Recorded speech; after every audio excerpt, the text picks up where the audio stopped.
뭐 국가 돌아가는 것들 보면서 참 무척 답답하고 참 안타까운 이런 부분들이 많이 듭니다. 어제 저하고 몇 시도사들이 지금 상황 여러 가지 돌아가는 이 사태들에 대해서 걱정하고 그래서 회사에 만나서 의견을 나누고 그 의견을 좀 모아서 참석하지 않은 시도사들과 함께해서 현 사태에 대한 우리의 입장을 냈거든요. 저는 여러분들한테도 말씀을 드렸듯이 비상개혁이라는 이 부분은 비상식적이고 비이성적인 그런 대통령의 판단이었다 이렇게 저는 생각을 합니다. 그런데 이 부분을 수습하고 하는 그런 과정 속에서는 헌법과 법의 절차에 의해서 차분하게 저는 진행이 돼야 된다 이렇게 생각을 하는데 지금 정치권의 그런 이 정치가 실종이 됐잖아요. 실종이 됐고 민주당의 입장에서는 오로지 이재명 방탄과 그다음에 또 빠른 시일 내에 이 대선을 치러서 자기들의 조건을 잡으려고 하는데 혈안이 있지 않습니까? 그런 진행되는 그런 과정 속에서 이게 사실 옳고 그름적인 측면, 그다음 법적인 절차 이런 부분들을 갖고 가야 되는데 윤석열 대통령이 개혁을 했다라는 그런 비이성적인 판단을 했다, 잘못했다라는 이 부분으로 해서 우리나라는 헌법과 법이 있는데 헌법과 법을 벗어나서 가는 이런 부분들은 또 다른 법의 위반이고 저는 또 다른 또 이 사회에 갈등을 야기시킬 수 있는 그런 부분이 있다 이런 거에 대해서 염려를 하는 거예요. 그렇기 때문에 어제 그런 부분이 있는데 저는 제 경제가 제일 큰 문제예요. 과거에 여러분들도 잘 알다시피 IMF 그거를 우리가 한번 겪었지 않습니까? 그런데 그 당시에는 우리가 이 외환 관리라든가 아니면 금융 관리라든가 이런 부분들을 잘 못해가지고 이 경제발을 IMF에 했거든요. 근데 지금은 만약에 어려운 상황이 오고 IMF가 온다 그러면 이거 경제발 IMF가 아니고 정치발 IMF다. 그래서 저는 이 경제발 IMF보다는 정치발 IMF가 더 심각한 그런 이 국가를 혼란스럽게 하고 이 경제를 나락에 떨어뜨릴 수 있다. 더 어려움에 처할 수 있다. 이런 생각을 갖고 있습니다. 그 이유는 금융이나 아니면 이 경제발 IMF 같은 경우는 국가의 시스템, 그러니까 행정부와 그 다음에 이 국회를 비롯한 정치권이 사실은 국가 신인도 회복을 위한 그런 조치를 취한다든가 아니면 시스템을 가동을 해서 극복을 할 수 있는 시스템 가동이 가능하거든요. 그렇기 때문에 저는 그걸 극복하는 데 있어서 저는 아무래도 경제발 IMF 같은 경우가 더 낫다. 왜냐하면 모든 시스템이 작동을 하니까. 그런데 지금 정치발 IMF가 만약에 온다 그러면은 그러한 국가 신용도를 높이고 또 대외의 그런 관계 문제, 그다음에 국내의 그런 금융관리 문제, 여러 가지 하는 그런 시스템 작동이 안 되지 않습니까? 이미 정치가 그다음에 또 이 행정부가 무정부 상태가 되기 때문에 그런 상황이라면은 저는 대한민국이 여기까지 우리 선배들이 그다음에 또 우리들이 만들어 놓은 이 대한민국의 이 경제는 추락할 수밖에 없다. 이런 부분들에 대해 걱정을 합니다. 그래서 사실은 어떤 때는 자멸할 정도로 좀 고민스럽다. 우리가 쉽게 얘기해서 윤석열이가 잘했느니 부대는 그 다음에 지금 상황 돌아가는 부분이 옳으니 그러한 부분보다도 대한민국고라는 또 우리가 이렇게 선진국으로 만들어놓은 대한민국고라는 그런 대한민국의 미래에 대해서 우리가 진짜 고민하고 걱정을 해준다. 언론들도 저는 이런 문제에 있어서 한 번 좀 고민하면서 좀 갔으면 좋겠다 하는 게 제 생각입니다.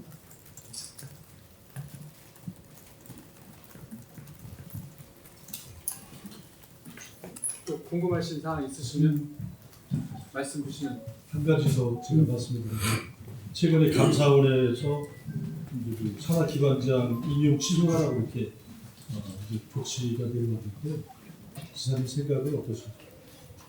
저는 뭐 임용 취소보다도 뭐 권유 형식인데요. 권유 형식인데 저는 그 뭐 이 불법을 저질렀다든가 아니면 뭐 지금 현행 이 과정 속에서 지금 일자리 경제진흥원 얘기 저희 원장 얘기하시는 거죠. 근데 과거에 있었던 그런 부분들인데 그러한 부분들이 또 이 공무원 생활을 계속 이 정년까지 퇴직할 때까지 했거든요. 저는 그런 부분 저는 받아들일 수 없다 이렇게 봐요. 뭐 대한민국 미래에 대한 생각을 많이 하셨는데 그렇다면 뭐 이제 보수의 미래라고 본다면은 뭐 최근에 홍준표나 뭐 오세훈 시장 같은 분들이 많이 이야기를 하고 있는데 그런 부분에 대해서 보수의 미래에 대해서 좀 어떻게 생각하고 계신지 말씀해 주세요. 물론 이제 사실은 뭐 우리나라는 양당 체제나 마찬가지잖아요. 그랬을 때 보수와 사실은 진보 이렇게 분석을 나누는데요. 저는 보수도 그렇고 진보도 그렇고 진정한 보수의 가치, 또 진보의 가치적인 그런 측면에서 제대로 가꾸고 이렇게 만들어 오는 그런 이 과정이 있었냐 하는 그런 부분에 대해서는 후한 점수를 줄 수가 없어요. 줄 수가 없고요. 그리고 또 지금 이제 윤석열 정부를 탄생시킨 게 이제 보수의 가치를 추구하는 제가 소속된 국민의힘인데 국민의힘이 정권을 잡고 집권 여당이 되고 집권 여당으로서의 그런 국민들께 그런 국정 운영 과정 속에서의 믿음과 신뢰를 줬느냐 하는 측면에서 좀 후원 점수를 줄 수가 없습니다. 그러면은 지난번에도 절대 다수 의석을 차지했고 이번에도 절대 다수 의석을 차지했던 민주당이 그러면은 집권 야당으로서의 야당 절대 다수 의석을 가진 야당으로서의 그런 역할을 했냐? 역할이 아니라 오로지 윤석열 대통령 되는 순간부터 윤석열 대통령 끌어내는 데만 혈안이었죠. 그리고 역사에는 탄핵을 28번은 그런 정당이 어디가 있습니까? 아무리 정말 28번이나 3년 동안 그리고 28번이나 탄핵하고 또 거기에는 우양나무 밑에서 가끔 고점에서는 안 된다라는 그게 속담이 있잖아요. 근데 안면물수하고 이재명 대표 수사한 검사를 다 탄핵하자고 그러고 또 판사를 다 탄핵하자고 그러고 자기 표 틀리면 자기들 마음에 안 들면 다 탄핵하자는 나라가 어디가 있습니까? 그렇기 때문에 이러한 상황 속에서 여야의 사실은 환경 책임도 크다. 이 상황 속에서의 또 윤석열 대통령의 비이성적인 그런 경력, 비이성적인 그런 판단 이런 부분들을 또 몰고 왔고 이런 부분들이 지금 대한민국의 국가 시인들을 지금 낮추고 그 다음에 지금 대한민국을 어렵게 만드는 그런 상황이 아닌가 이런 생각입니다. 그래서 지금은 두 번째로는 정치가 실종됐잖아요. 국회에서 자기들끼리 협의하고 합의해야 될 그런 일들도 자기하고의 그런 이해득실에서 맞지 않는 그런 상황이면은 모든 부분을 다 사법부로 가잖아요. 그러면 국회의원들 국회가 뭐가 필요 있고 그다음 정당이 뭐가 필요해서 다 사법부로 가잖아요. 그럼 대한민국이 지금 사법부가 그러면 올바른 사법부냐? 저는 그렇게 보지 않아요. 그렇지. 권력기관인 이 경찰도 그렇고, 그 다음에 검찰도 그렇고, 공수처도 그렇고, 그리고 지금 이 사법부도 어떻게 보면 자기가 가지고 있는 이념적인 이 가치, 잣대로 법적인 그런 법의 논리라든가 아니면 법의 이런 법문보다는 오히려 저는 이념적인 자기의 그 가치 이런 부분들이 더 반영되지 않는가. 그래서 어떻게 보면 이 대한민국의 국민들 입장에서도 이건 정말 안타까운 일이다. 저는 그렇게 봅니다. 이 얘기는 결국은 이념적으로 이게 너무 지금 갈등이 심한 그런 상황으로 왔다. 그럼 이 이념적으로 너무 갈등이 심한 이런 상황을 위해 모든 국민이 다 책임이 있겠지만 저는 정치권이 제일 큰 책임을 져야 된다 하는 게 제 생각이에요. 그래서 저는 참 안타까운 그런 부분입니다. 그래서 아무리 급하더라도 우리나라는 헌법이 있고 법이 있잖아요. 그래서 윤석열 대통령이 계엄이라는 그런 헌법에 명시되어 있지만은 그 상황이 그 계엄을 할 수 있는 상황이냐 아니냐 이런 부분들 때문에 국민들이 그런 부분에 대해 부정적으로 생각을 하고 비정적이고 그 다음에 상식적인 그런 계엄을 했다 이렇게 생각을 하는 거죠. 그러면 이 문제를 단죄를 하고 예를 들어서 이 문제를 뭔가 책임을 물으려면은 이것도 법의 절차에 의해서 조금 늦더라도 법의 절차에 의해서 좀 가야 된다. 나쁜 사람을 예를 들어 나쁜 사람 동네에서 좀 평이 안 좋은 이런 사람들 같은 경우를 문제 제기를 하고 그 부분에 대한 죄를 묻는데 또 법을 위반한 그런 상황으로 그 사람한테 이 헌법과 법이 오면이 있는데 그걸 벗어나 위반한 이런 형태에 의해서 집행이 된다고 그러면은 또 다른 갈등을 이야기를 할 수 있는 거거든요. 이런 부분을 좀 안타깝게 생각합니다. 네, 또 좀 전에 계엄이나 탄핵 사태에 대해서 헌법과 법률에 정한 수습이 가장 중요하다고 말씀하셨는데 지사님께서 생각하시는 그런 수습 로드맵이라고 할까요? 이상적인 어떻게 생각하시는 건가요? 아니 이미 저는 탄핵을 국회에서 탄핵 수찬을 가기를 했잖아요. 이제 헌재에 넘어갔지 않습니까? 헌재에서 심의를 하는 거죠. 헌재에 심의하는 거죠. 그리고 두 번째로는 이 개업에 대한 관련된 이런 부분들이 거기서 주장하는 내란이냐 아니냐 여러 가지 그런 판단하는 데 있어서는 일단은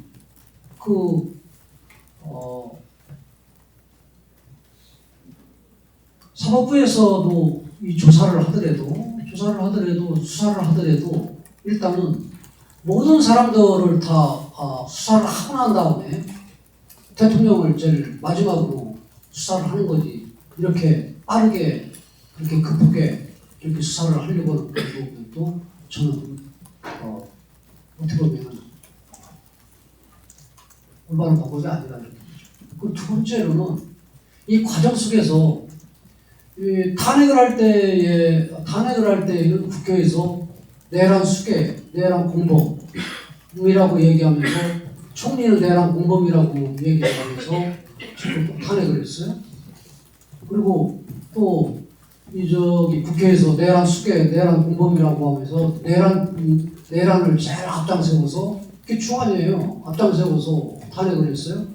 그러고 난 다음에 이 헌재에서 내란 이런 부분들이 이제 형사법에 관련된 이런 부분들이 그러다 보니까 또 그 진술도 받고 여러 가지 또 참고인도 많이 나와야 되고 여러 가지 복잡해지니까 그렇게 되면은 헌재에서 기간이 오래 걸리니까 이제 민주당하고 민주당이 이걸 지금 내란죄는 제외를 시키겠다는 거 아니에요? 그렇지 않습니까? 수초 안에서 이런 내용이 어디가 있어요? 이거 빵을 만드는데 일단 앙꼬마 때문에 이 빵 맛이 나는 것처럼 그런 상황일 정도로 내란죄이기 때문에 내란죄라고 자기들이 얘기하고 그러기 때문에 국민들이 그런 부분들에 대해서 더 했고 그다음에 국회의원들도 탄핵에 찬성하고 여러 가지 그랬는데 그런 부분을 내란죄를 뺀다? 그 이유는 그 안에 내란 행위라는 부분이 있기 때문에 그렇다 뭐다 그러지만 이건 농가를 와오는 거거든요. 근데 그 이유는 뭘까요? 그건 조기에 탄핵의 심판을 조결하려고 그런 거 아니에요. 그렇지 않습니까? 그건 뭐 삼척동자도 다 아는 이런 상황이잖아요.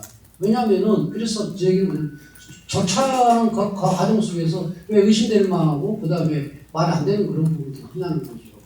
그건 무슨 목적 때문에 그러냐는 거죠. 제 목적은 어찌 의심되는 목적은 얘기했지만 그리고 수사는 우리나라는 지금 여러분들도 알다시피 저거든요. 검찰, 경찰, 그 다음에 필요하다면 공수처. 근데 공수처 같은 경우는 자기들이 얘기하면 내란죄 이런 부분들 같은 경우는 수사를 할 수 없게 돼 있거든요. 경찰만 하게 돼 있거든요.